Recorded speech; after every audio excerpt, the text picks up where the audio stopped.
So if you've been confused by this mechanism before, if you're not familiar with how it works, what I would do is completely detach the strap from the mechanism. Close the mechanism. This is closed, this is open. Close the mechanism with the slot through the windlass in approximately a horizontal position. Now think in terms of establishing a little bitty pulley. You run the bitter end of your strap through that slot in the windlass, and you have established your little bitty pulley. You see that? Pull on the bitter end and render out as much slack as you can. As soon as that strap comes around and encounters itself on the edge of the windlass, you begin to exercise a lot of force. You see that? Now this little spring-loaded dog will begin to hold or catch the rotation of that windlass, holding the load. Now to release these things. You see the outside diameter of where the lever attaches to the windlass? You see how it gains in width right here?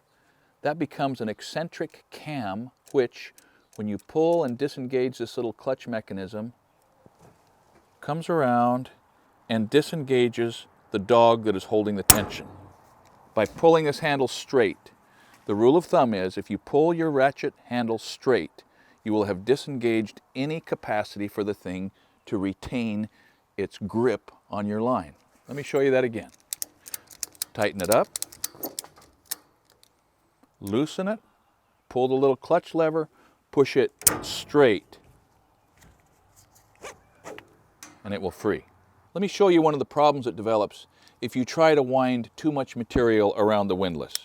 If you do not render most of the webbing away from the load before it begins to come tight, you get this big wad of webbing on your windlass. Now it can get bigger and bigger and bigger until it physically binds on the mechanism. This is going to work, but if I had about 3 more wraps on there, it would foul my clutch to where I could not release the load. You see, it just tends to plug things up. So always minimize how much material you're asking the ratchet strap to deal with. If, in spite of your best efforts, you feel like it just is not freeing, just press that handle as straight as you can and worry and pull on the line, and eventually you will unstick the friction that is holding this big wad of webbing locked in the middle of your ratchet strap.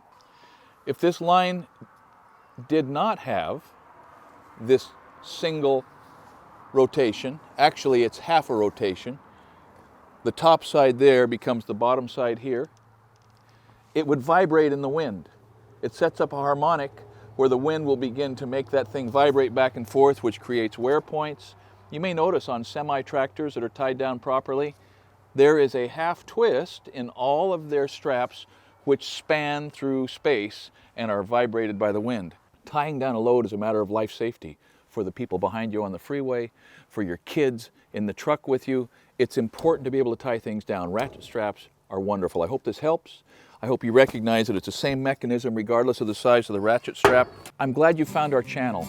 I hope that you hang with us long enough to find out we talk about a wide range of things that might be helpful to you.